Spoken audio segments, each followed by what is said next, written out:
Ahoy hoy. That one's for Steve. Or, excuse me, let me do the standard. Ahoy.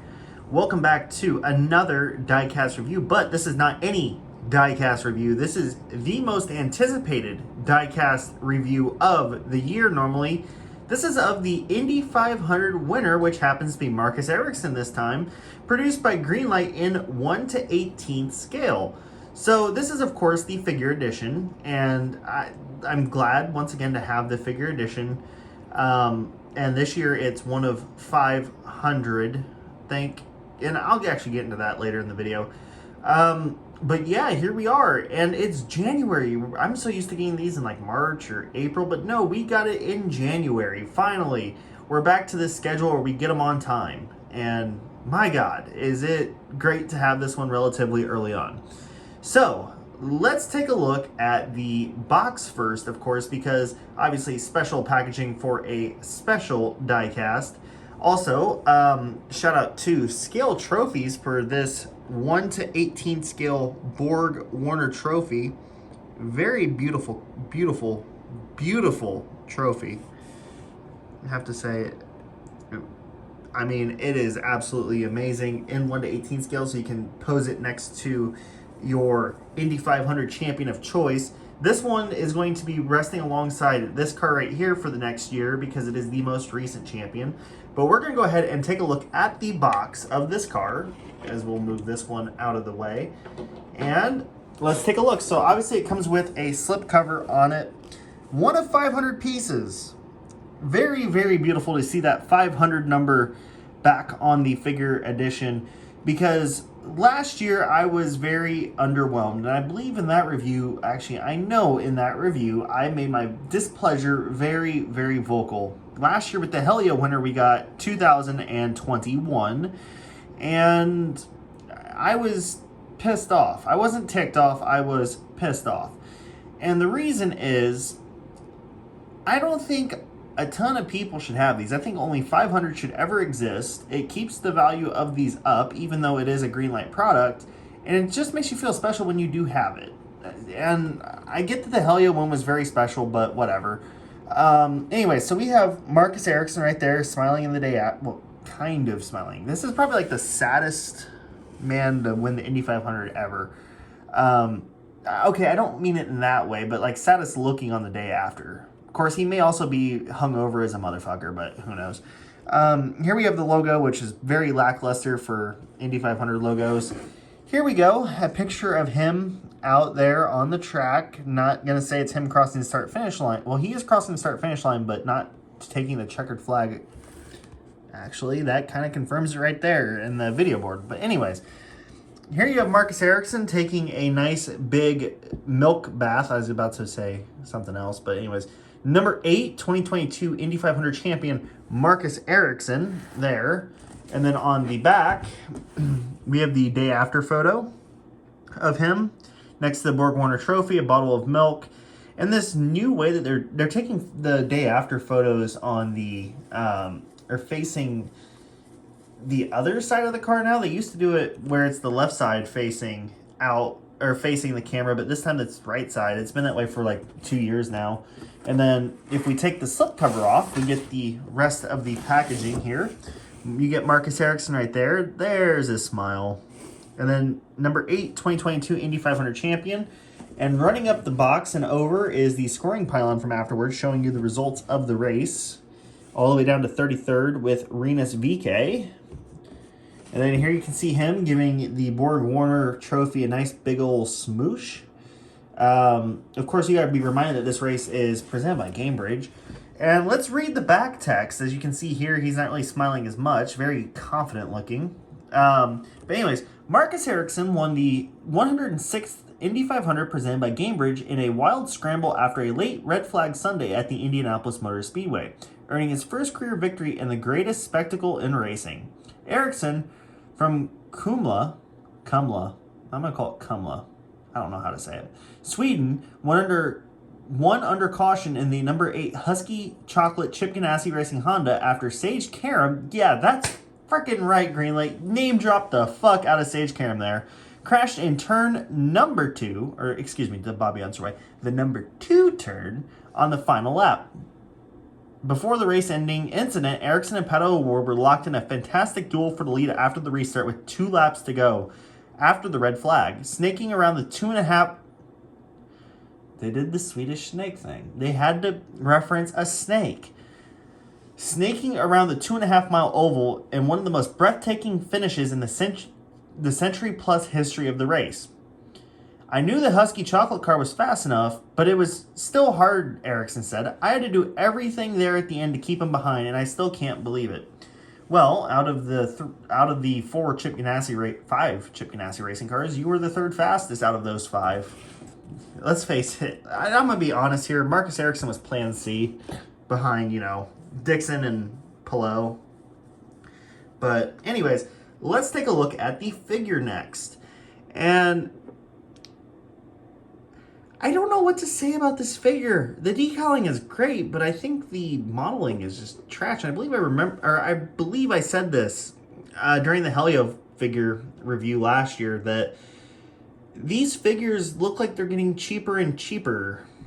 I don't know. Very slim figure. I get that Ericsson's a slim guy, but I don't know.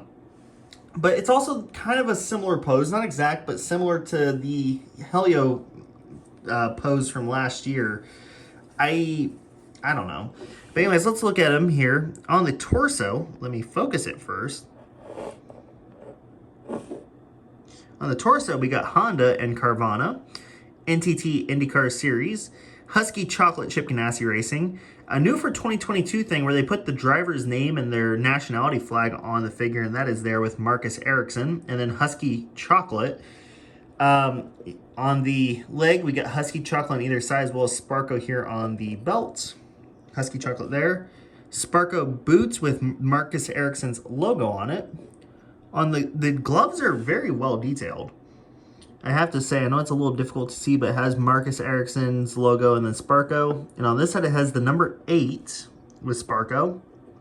On the tail end, you have the FIA Fire Suit grading, Husky Chocolate, and then at CGR Teams, their Twitter handle.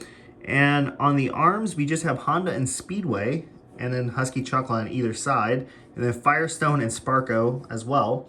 And of course, they pay extra attention to modeling the ass of Marcus Ericsson. And as for the helmet, so this was an Indy 500 only helmet.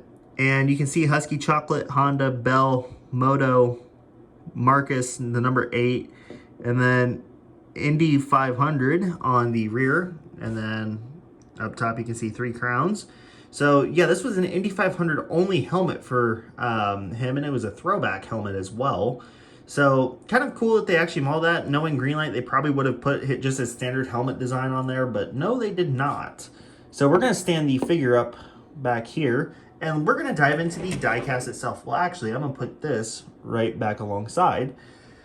Let's look at the diecast itself. Now, it is very similar to the Marcus Ericsson 118 that we received on the road course kit in terms of the overall look of the car. There is a couple good things to this car, and I'm going to give Greenlight credit where it's due. They did make some very nice improvements. Now, there was also some drawbacks as well. So let's go ahead and we're going to start at the very front of the car and look. So, oops, there's a hair there.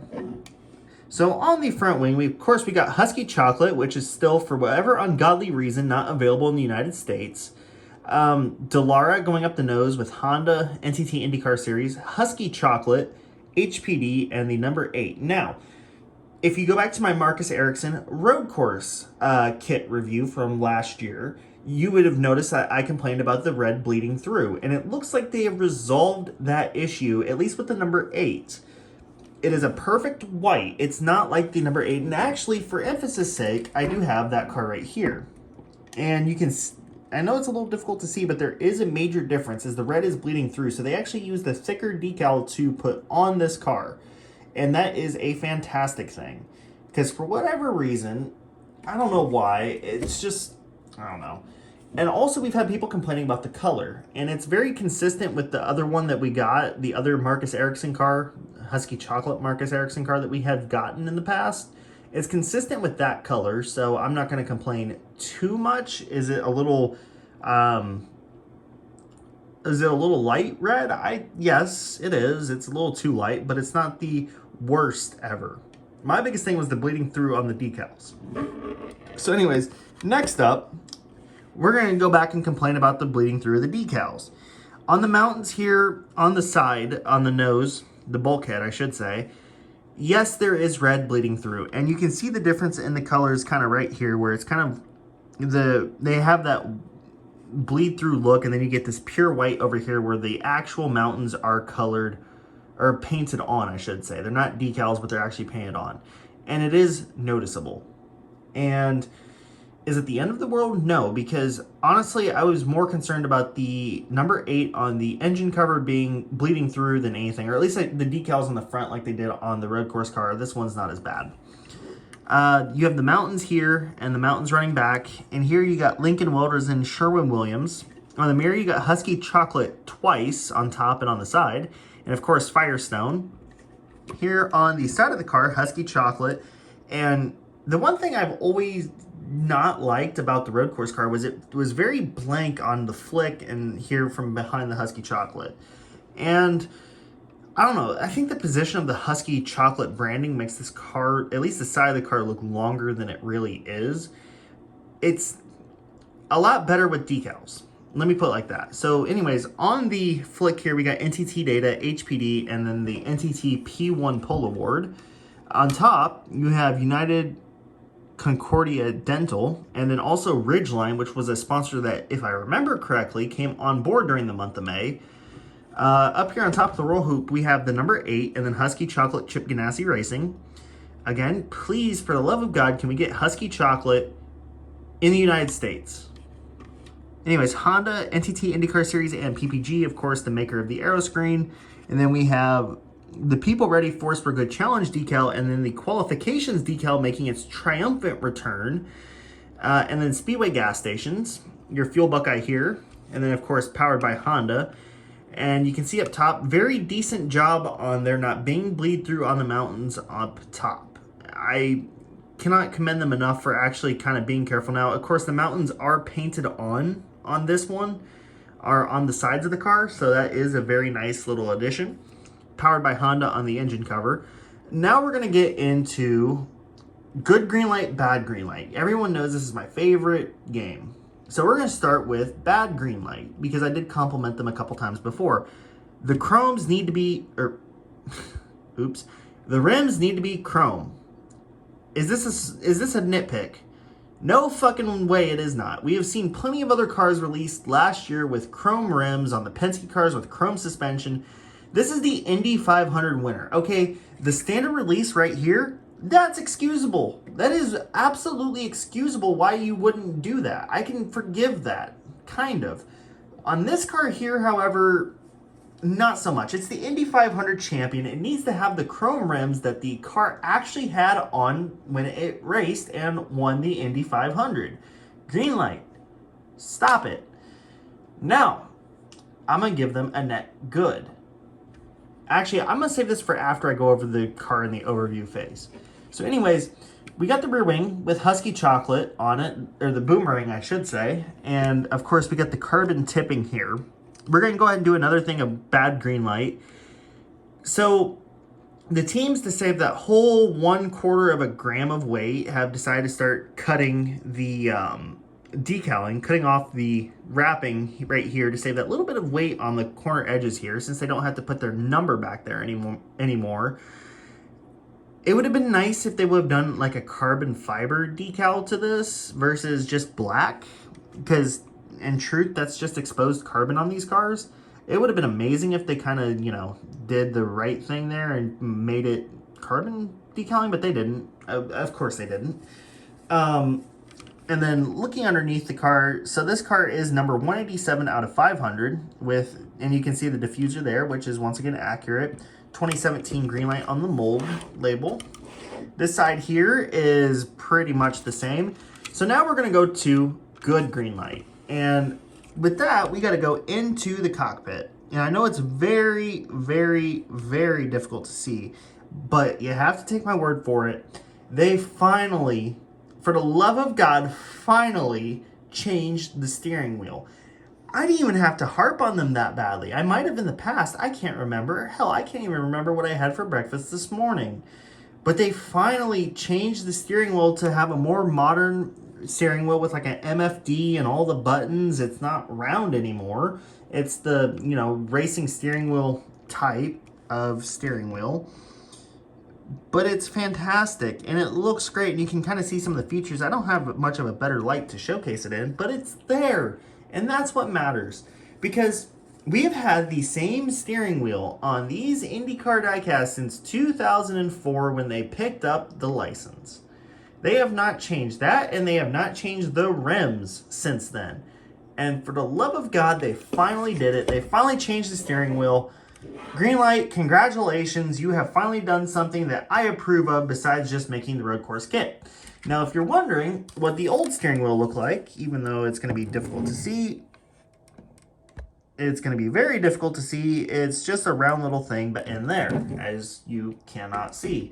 But finally, for the love of God, they changed the fucking steering wheel. Now, is this a big deal to most people? No. You people probably wouldn't even noticed it if I hadn't pointed it out to you. But it's there, and it's something, it shows that Greenlight's willing to improve once every 20 years. But I digress. Anyway, so what do I think about this car? It's not a terrible car. Honestly, it's a decent rendition of the Indy 500 winner. My biggest complaint is the rims, of course. And, I am glad to have Marcus Ericsson win this race. It's something different. It's a fresh taste. If Scott Dixon would have won the Indy 500, nobody would have been surprised. If, there's a lot of names that nobody would have been surprised with if they had won the Indy 500. But Marcus fucking Ericsson is an Indy 500 winner, and holy shit. And now it's forever immortalized in Greenlight 1/18 scale. This is almost more legitimate than having your face on the Borg Warner trophy itself. But no, it's fantastic, and I'm glad that we have a different car in the collection. And also, I wanted to point this out. Chip Ganassi cannot get a non-red and white car into the victory lane of the Indy 500 now, can he? I don't know why. It just doesn't happen. That's it. I want to see a PNC Bank red and white livery next year for the Indy 500. And maybe, just maybe, Scott Dixon will finally do it. But I digress. It's fantastic to have this car in the collection and add it to the Indy 500 collection. And of course, figure edition, fantastic. I'm so glad they went back to 500 of those figures, and that's it. So for those of you that don't get one, read it and weep. Sorry, out of luck. Bye-bye. Now, they are making 3 editions of this car this year. And no, I will not be getting all 3 editions because, number one, the first edition is just this car without the figure. I already have this car with the figure. The second edition is, of course, the edition with the figure. So no, I'm not going to get another one because I already have one. And third is a raced edition. And I say that in depressed voices because you know how pissed off I do get towards Greenlight's raced editions when literally it's just a Chinese person who's putting it together, dipping a paintbrush in black paint and flicking it over the top of the car and saying it's raced. That's not raced, that's bullshit. And now we're getting it for the 118 version of the Indy 500 winner. And that's bullshit. So, with those ever-loving positive thoughts in mind, Greenlight, stop doing the race versions unless you can do them right. Otherwise, good job. I'm not going to lie, this one is a decent and solid Indy 500 winner.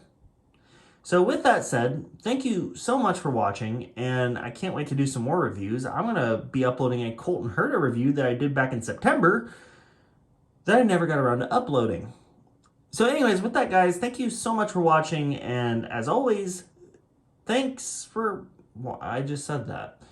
Thanks for watching, guys, and as always, peace out.